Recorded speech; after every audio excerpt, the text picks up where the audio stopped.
नमस्कार दोस्तों, कैसे हो आप सब। आज हम जानेंगे ARSS infrastructure share price target 2024, 2025 और 2030 के बारे में। आखिर इन सालों में इस शेयर की वैल्यू कहां तक जा सकती है। तो दोस्तों, जो रिपोर्ट है हमने एक्सपर्ट के द्वारा तैयार कराई, जिसमें आपको काफ़ी सारी इंपॉर्टेंट चीज़ें मिल जाएगी।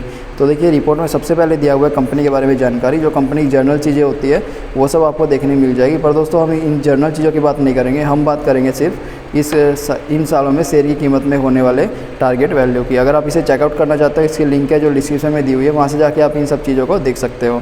तो दोस्तों देखिए, उसके लिए हमें कुछ ज़रूरी चीज़ों को देखना होगा पहले।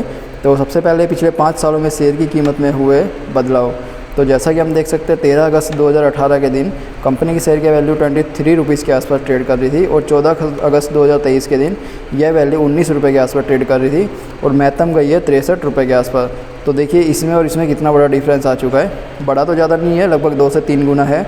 ठीक है, तो इससे जो है कंपनी ने लगभग 3 गुना रिटर्न दिया है पिछले 5 सालों में, जो वैसे तो ज़्यादा नहीं कहा जा सकता। 5 साल काफ़ी लंबा समय हो जाता है, उसके बाद भी कंपनी ने सिर्फ इतना रिटर्न दिया है। ठीक है, इसलिए हम यहाँ पे इसको एक नेगेटिव पॉइंट में रखेंगे। यहाँ पे हमने एक वाइट बोर्ड को रखा हुआ है, जहाँ पे प्लस पॉइंट और माइनस पॉइंट को ऐड करेंगे। तो जैसा कि हमने देखा भाई, कंपनी ने ज़्यादा कुछ अच्छा रिटर्न नहीं दिया अपने निवेशकों को, इसलिए जो है वो हमने इसको माइनस पॉइंट में एक पॉइंट दिया है। अब आगे देखते हैं। आगे दिया हुआ है कंपनी की पिछले 5 सालों की फाइनेंशियल रिपोर्ट। तो जैसा कि हम देख सकते हैं भाई, कंपनी जो है 2019 के टाइम में 485 करोड़ का रेवेन्यू बना रही थी और -11 नेट इनकम बना रही थी। मतलब 2019 में कंपनी नुकसान में चल रही थी, कोई भी प्रॉफिट नहीं बन पा रहा था। और 2020 में कंपनी थोड़ा प्रॉफिट में आई, फिर 2021 में वापस से नुकसान में चली गई, फिर 22 में नुकसान में चली गई और 2023 में प्रॉफिट में आ चुकी है। ठीक है, तो भाई ओवरऑल अगर बात करें तो इसमें एक अच्छा संकेत भी है, एक बुरा संकेत भी है। भाई अच्छा संकेत ये है कि जो है कंपनी फाइनेंशियल रूप से स्ट्रॉन्ग नहीं चल रही है, कभी इनकम बना रही है, कभी नहीं बना रही है, फिर बना रही है। ठीक है, और इसमें अच्छा संकेत ये है कि भाई जो कंपनी है रिकवर होते हुए नज़र आ रही है। देखिए, कंपनी ने 2023 में 5.93 करोड़ का प्रॉफिट बनाया है। और अगर इसकी रेवेन्यू को देखें तो भाई रेवेन्यू में लगातार बढ़ोतरी हो रही है, जो कि अभी इसके लिए हम इसको एक अच्छा संकेत दे सकते हैं। ये निवेशकों के लिए एक प्लस पॉइंट हो गया है, क्योंकि जो है कंपनी फाइनेंशियल रूप से स्ट्रॉन्ग होती हुई देखी जा सकती है।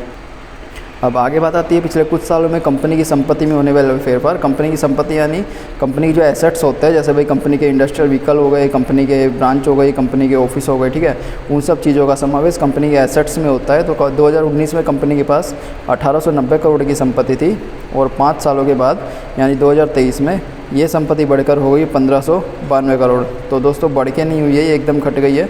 देखिए, 1800 से 1500 हो गई है, यानी जो कंपनी की संपत्ति है उसमें गिरावट आ रही है। इससे जो कंपनी की रेवेन्यू सोर्स है वो भी घट रहे हैं। ठीक है, तो ये एक नेगेटिव पॉइंट है निवेशकों के लिए, तो हमने इसको एक नेगेटिव पॉइंट में ऐड कर दिया है। अब बात करते हैं कंपनी के द्वारा दिया गया डिविडेंड। तो दोस्तों, कंपनी ने जो लास्ट डिविडेंड दिया था वो दिया था 2011 में। उसके बाद से कंपनी ने किसी भी तरह का डिविडेंड नहीं दिया, जिससे भाई यहाँ पे कहा जा सकता है कंपनी 2011 में काफ़ी अच्छा प्रॉफिट बना पा रही थी और काफ़ी अच्छे लेवल पे चल रही थी, तो जो कि एक अच्छा संकेत नहीं है। क्योंकि कंपनी 2011 के बाद अगर डिविडेंड नहीं दिया है तो इससे यह भी कहा जा सकता है भाई कंपनी 2011 के बाद से ज़्यादा अच्छा प्रॉफिट नहीं बना पा रही है। अब मेन चीज़ आती है वो है शेयर होल्डिंग पैटर्न, जो देखना काफ़ी इंपॉर्टेंट रहता है। तो सबसे पहला आता है टोटल प्रमोटर होल्डिंग। इसमें समावेश होता है भाई कंपनी के द्वारा खुद के ही शेयर में की गई होल्डिंग। मतलब कंपनी ने खुद के शेयर की 46% से ज़्यादा होल्डिंग की गई है, जो कि एक अच्छा संकेत है।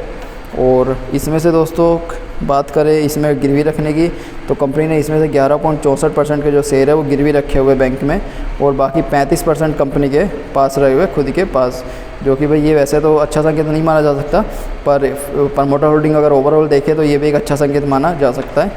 अभी आगे अगर बात करें तो अदर डोमेस्टिक इंस्टीट्यूशन, जो भारत के बड़े इन्वेस्टर उनके द्वारा 0.04% की होल्डिंग, जो कि ना के बराबर है, ये एक अच्छा संकेत नहीं है। फॉरेन इंस्टीट्यूशन बिल्कुल जीरो हो चुकी है, विदेशी इन्वेस्टर की होल्डिंग, ये भी अच्छा संकेत नहीं है। रिटेल इन्वेस्टर, तो दोस्तों जैसा कि हम जानते हैं भाई रिटेल इन्वेस्टर अगर 40 या 35 से ज़्यादा होते हैं तो अच्छा संकेत नहीं माना जाता है। तो दोस्तों, निवेश करने का ये भी अच्छा संकेत नहीं है। मतलब अगर ओवरऑल शेयर होल्डिंग पैटर्न को देखें तो भाई ये भी एक अच्छा संकेत नहीं दिख रहा है कंपनी में निवेश करने का। आगे बात आती है टॉप कंपटीटर्स की दिए हुए इसमें रिपोर्ट में। इसके अलावा project limited, scope in future, company future में कौन कौन से प्रोजेक्ट पे काम करने का सोच रही है, कुछ न्यूज़ दी हुई है। ठीक है, जिससे आप रीड आउट कर सकते हो। इसकी जो लिंक है डिस्क्रिप्शन में दी हुई है। ठीक है, अगर हम इस सब चीज़ों को पढ़ेंगे तो वीडियो दोस्तों काफ़ी लंबा हो जाएगा। अब बात करते हैं हम शेयर टारगेट वैल्यू की। तो दोस्तों देखिए, शेयर टारगेट वैल्यू बताने से पहले एक चीज़ बता लेते हैं कि भाई जो ये वैल्यू होती है वो एक्सपर्ट के द्वारा दी जाने वाली अंदाजित वैल्यू होती है, किसी भी प्रकार का सजेशन नहीं कि भाई इस हिसाब से आप खरीदें या बेचें। ठीक है, हो सकता है इससे कुछ आपको मदद मिल जाए कोई डिसीजन लेने में, ताकि आप आने वाले समय में कुछ अच्छा इन्वेस्टमेंट कर सकें। ठीक है, तो देखिए अगर इसकी अंदाजित वैल्यू की बात करें तो टारगेट 2024 जो है शेयर की वैल्यू का वो है 30 रुपये से 35 रुपये के आसपास जाने की संभावना को बताया जा रहा है। और 2025 में देखिए तो यह वैल्यू 78 से 87 रुपीज़ के आसपास जाने की संभावना को बताया जा रहा है।